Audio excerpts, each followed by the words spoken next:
কথা লম্বা হয়ে যাচ্ছে। তওবার প্রত্যেকের সামনে একটা শেষ সময় এন্ডিং রয়েছে, সেটা বললাম। সেটা কি?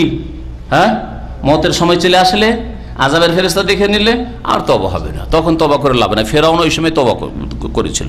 ফেরাউনের সামনে তওবার দরজা বন্ধ হয়ে যাওয়ার পরে বলে ইন্নী তুবতুল আন।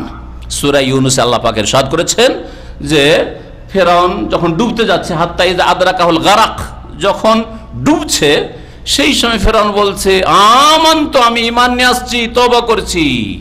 আমানতু আন্নাহু লা ইলাহা ইল্লাল্লাযী আমানাত বিহি বানু ইসরাঈল, যেই এলাহর প্রতি ঈমান নিয়ে এসেছে বনি ইসরাঈলরা, সেই আল্লাহকে মানছি, ওই আল্লাহকে মানছি, আমি আর নিজেকে আল্লাহ রব বলছি না, তওবা করছি।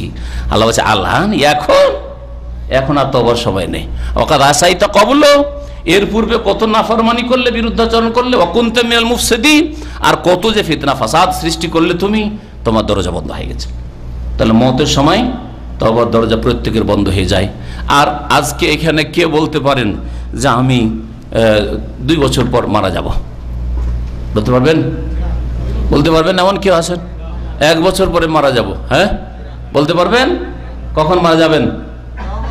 হ্যাঁ, কখন মারা যাবেন বলতে পারেন? যে কোনো সময়, তাই না? এখনই হইতে পারে। তাহলে তওবাতে কি লেট করা চলবে?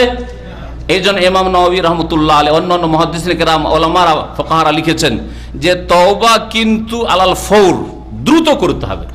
এমন নয় যে গুনাহ করেছেন 5 বছর আগে, 10 বছর আগে, হ্যাঁ তওবা করেছেন এখন, এত লেট কেন? এইরকম সুযোগ আপনার জীবনে নাও আসতে পারে। আর এইরকম অধিকাংশ মুসলিমরা, হ্যাঁ আমি 5 ওয়াক্ত নামাজ ধরে নেব, কখন? যখন হজটা করে আসবো, তখন হজ করে আসলে 5 ওয়াক্ত নামাজ ধরবে। এখন 4 ওয়াক্ত পড়ি, ফজরটা পারি না, আর একটু ফিল্ম টিলিম দেখি। হজটা করে আসলে ফিল্মও দেখবো না, আর ফজর একেবারে পড়বো সুন্দর করে, তাই না? তারপরে দাড়ি কখন ছাড়বো?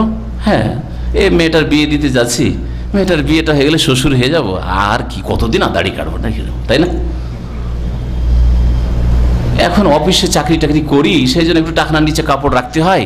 আচ্ছা ঠিক আছে, চাকরিটা শেষ হইলে দেশে গেলে আর এই হারাম কাপড় পরবই না।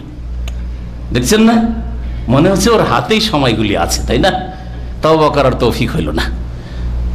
দ্রুত তওবা করতে হবে। বুঝতে পারছেন যেগুলি অন্যায়, সুতরাং অন্যায়ের ওপর অটল থাকা ওই বেকুফের কাজ। যেই বেকুফ একটা এক্সিট পেল ফিরার, যে রাস্তা ভুল করেছি, তারপরে বলছে না যায় আরো 10-20 কিলোমিটার, যে আরো তার সামনে এক্সিট পাবো।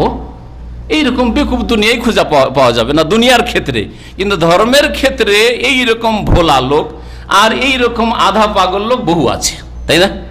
আল্লাহর ক্ষেত্রে, দিনের ক্ষেত্রে, আখেরাতের ক্ষেত্রে ওয়াহুম আনিল আখিরাতি গাফিলুন। আল্লাহ তো এই জন্য বলেছেন যে দুনিয়ায় খুব বিচক্ষণ, ইয়ালামুনা যাহিরাম মিনাল হায়াতিদ দুনিয়া, দুনিয়ার কথা বললো বড় বড় বক্তব্য ছেড়ে দেবে একবারে। হ্যাঁ, খুব দুনিয়া বুঝে, সায়েন্স টেকনোলজি বুঝে, আর মোবাইল কি বুঝে? ছোট ছোট বাচ্চা আমার চাইতে বেশি মোবাইল বুঝে, আমার বাচ্চার কাছ থেকে আমাকে শিখতে হয়, তাই না? ওয়াহুম আনিল আখিরাতি গাফিলুন। আর দেখেন মাশাআল্লাহ, বিএ, এমএ, মাস্টার ডিগ্রি করা, আর পিএইচডি, ডক্টর, ইঞ্জিনিয়ার, আর বিচক্ষণ বুদ্ধিজীবী, বুদ্ধি সব কুফরি আর নাস্তিকতার বুদ্ধি ভরা আছে, আল্লাহ সম্পর্কে কোনো জ্ঞান নেই। হ্যাঁ, ওয়াহুম আনিল আখিরাতি গাফিলুন, আখিরাত সম্পর্কে কোনো জ্ঞান নেই, গাফিল হয়ে রয়েছে। তো এইরকম হবেন না, এরকম কাজ করবেন না। দুনিয়ার ক্ষেত্রে যেমন সজাগ, ভুল করলে সাথে সাথে ভুলে সংশোধন করেন, আখিরাতের ক্ষেত্রে, ঈমান আমলের ক্ষেত্রেও দ্রুত আপনি ফিরে আসবেন। আল্লাহ পাক আমাদের সকলকে যেন ফিরার